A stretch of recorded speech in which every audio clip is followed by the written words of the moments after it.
नमस्कार दोस्तों, आप सभी का स्वागत है आपके अपने YouTube channel study with Prabhakar में। आज की इस वीडियो में बाल विकास एवं शिक्षा शास्त्र के 20 अति महत्वपूर्ण प्रश्नों को देखेंगे जो आपके आने वाले सीटेट एग्जाम के लिए अत्यंत महत्वपूर्ण हैं।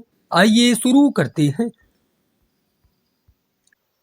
पहला प्रश्न है, विशेष आवश्यकता वाले बच्चों को शामिल करना शिक्षण के प्रति दृष्टिकोण, विषय वस्तु और धारणा परिवर्तन की अपेक्षा रखता है, विद्यालयों पर भार बढ़ा देगा, एक काल्पनिक लक्ष्य है, जिनमें अक्षमता न हो उन बच्चों के लिए हानिकारक है। विशेष आवश्यकता वाले बच्चों को शामिल करना शिक्षण के प्रति दृष्टिकोण, विषय वस्तु और धारणा परिवर्तन की अपेक्षा रखता है। इसका सही उत्तर है विकल्प ए।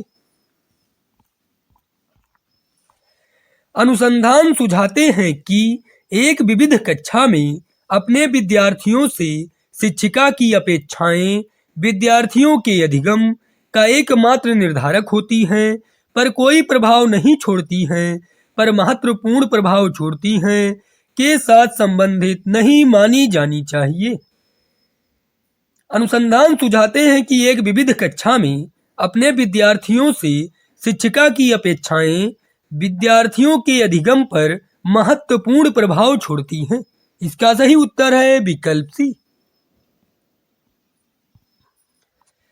राष्ट्रीय पाठ्यचर्या की रूपरेखा 2005 के अनुसार शिक्षण की भूमिका है सुविधादाता, अनुमतिपरक, सत्तावादी, अधिनायकीय। राष्ट्रीय पाठ्यचर्या की रूपरेखा 2005 के अनुसार शिक्षण की भूमिका है सुविधादाता। इसका सही उत्तर है विकल्प ए।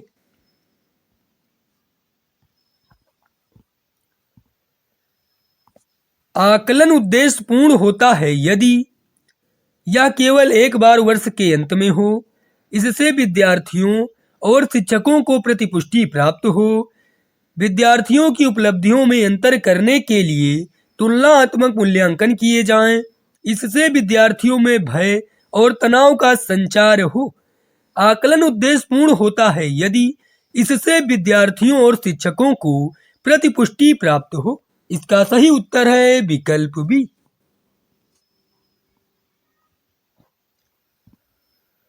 निम्नलिखित में से कौन सा समाजीकरण के गौण वाहक हो सकते हैं? विद्यालय और निकटतम परिवार के सदस्य, परिवार और रिश्तेदार, विद्यालय और पास पड़ोस, परिवार और पास पड़ोस।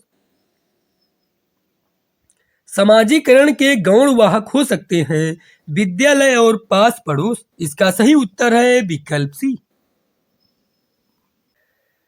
निम्नलिखित में से कौन सा उदाहरण प्रभावशाली विद्यालय की प्रथा का है? शारीरिक दंड, प्रतियोगितात्मक कक्षा, निरंतर तुलनात्मक मूल्यांकन, व्यक्ति सापेक्ष अधिगम।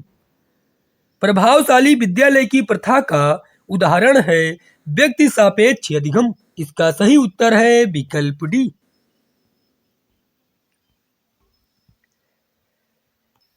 एक 6 वर्ष की लड़की खेल कूद में असाधारण योग्यता का प्रदर्शन करती है। उसके माता पिता दोनों ही खिलाड़ी हैं। उसे नित्य प्रशिक्षण प्राप्त करने भेजते हैं और सप्ताह अंत में उसे प्रशिक्षण देते हैं।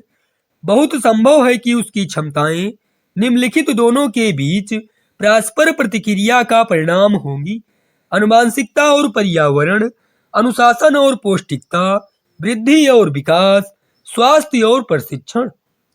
अनुवांशिकता और पर्यावरण दोनों के बीच परस्पर प्रतिक्रिया का परिणाम होंगी। इसका सही उत्तर है विकल्प ए।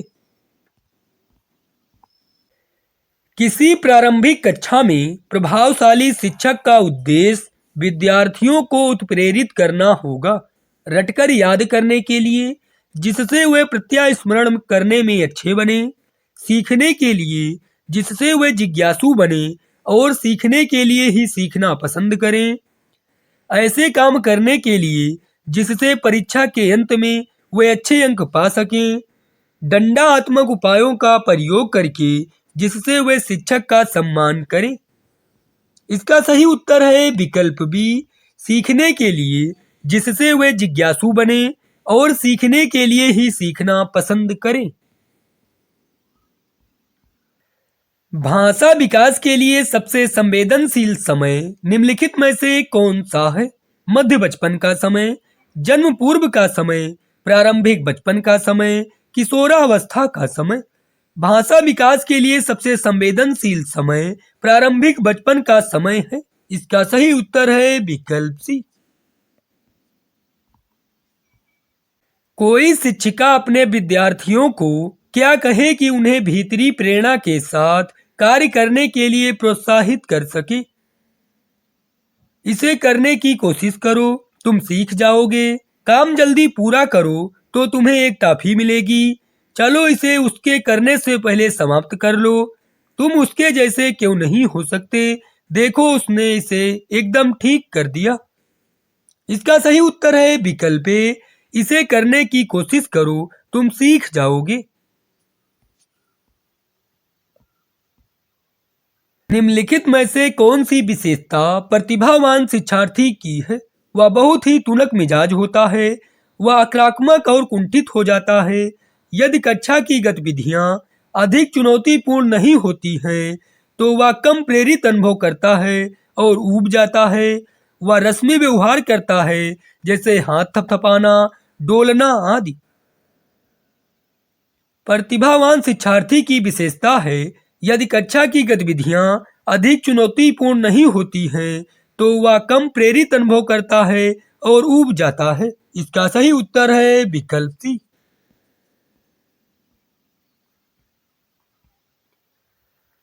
एक शिक्षिका अपनी प्राथमिक कक्षा में प्रभावी अधिगम को बढ़ा सकती है। ड्रिल और अभ्यास के द्वारा विषय वस्तु को विद्यार्थियों के जीवन के साथ संबंधित करके, अधिगम में छोटी छोटी उपलब्धियों के लिए पुरस्कार देकर, अपने विद्यार्थियों में प्रतियोगिता को प्रोत्साहन देकर। एक शिक्षिका अपनी प्राथमिक कक्षा में प्रभावी अधिगम को बढ़ा सकती है, विषय वस्तु को विद्यार्थियों के जीवन के साथ संबंधित करके। इसका सही उत्तर है विकल्प बी। लेब वाइगोत्स्की के अनुसार संज्ञानात्मक विकास का मूल कारण है उद्दीपक अनुक्रिया युग्मन, संतुलन, सामाजिक अन्योन्क्रिया, मानसिक प्रारूपों का समायोजन। लेब वाइगोत्स्की के अनुसार संज्ञानात्मक विकास का मूल कारण है सामाजिक अन्योन्क्रिया। इसका सही उत्तर है विकल्प सी। जिन पियाजे के अनुसार अधिगम के लिए निम्नलिखित में से क्या आवश्यक है? शिक्षार्थियों के द्वारा पर्यावरण की सक्रिय खोजबीन, शिक्षकों और माता पिता द्वारा पुनर्बलन, वयस्कों के व्यवहार का अवलोकन, यूसरीय न्याय पर विश्वास। जीन पियाजे के अनुसार अधिगम के लिए शिक्षार्थियों के द्वारा पर्यावरण की सक्रिय खोजबीन आवश्यक है। इसका सही उत्तर है विकल्प ए। लिंग है सहज गुण, शारीरिक संरचना, जैविक सत्ता, सामाजिक संरचना। लिंग जैविक सत्ता है। इसका सही उत्तर है विकल्प सी। किसी प्रगतिशील कक्षा की व्यवस्था में शिक्षक एक ऐसे वातावरण को उपलब्ध कराकर अधिगम को सुगम बनाता है जो खोज को प्रोत्साहन देता है, समावेशन को हतोत्साहित करता है, आवृत्ति को बढ़ावा देता है, नियामक है। इसका सही उत्तर है विकल्प ए, खोज को प्रोत्साहन देता है। हार्वर्ड गार्डनर का बहुबुद्धि सिद्धांत सुझाता है कि क्षमता भाग्य है और एक अवधि के भीतर नहीं बदलता। हर बच्चे को प्रत्येक विषय 8 भिन्न तरीकों से पढ़ाया जाना चाहिए ताकि सभी बुद्धियां विकसित हों। शिक्षक को चाहिए कि विषय वस्तु का वैकल्पिक विधियों से पढ़ाने के लिए बहुबुद्धियों को एक रूपरेखा की तरह ग्रहण करे। बुद्धि को केवल बुद्धि लब्धि परीक्षा से ही निर्धारित किया जा सकता है।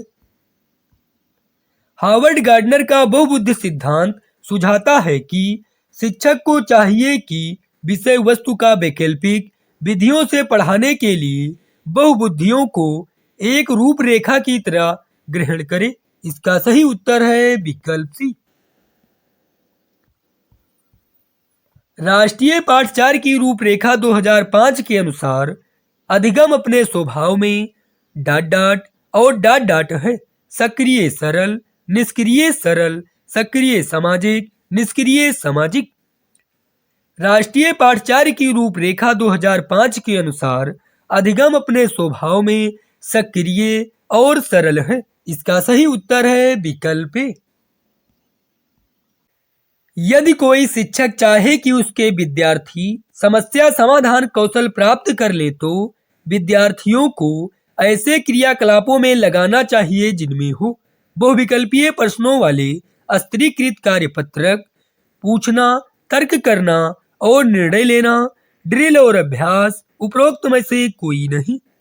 यदि कोई शिक्षक चाहे कि उसके विद्यार्थी समस्या समाधान कौशल प्राप्त कर ले तो विद्यार्थियों को ऐसे क्रियाकलापों में लगाना चाहिए जिनमें हो पूछना, तर्क करना और निर्णय लेना। इसका सही उत्तर है विकल्प बी। सार्थक अधिगम है उद्दीपक तथा उत्तर के बीच युग्मन तथा साहचर्य, दी गई सूचना का निष्क्रिय ग्रहण, निजी अनुभवों से ज्ञान की संरचनाओं का सक्रिय निर्माण, वयस्कों और अधिक सक्षम साथियों का अनुकरण। सार्थक अधिगम है निजी अनुभवों से ज्ञान की संरचनाओं का सक्रिय निर्माण। इसका सही उत्तर है विकल्प सी।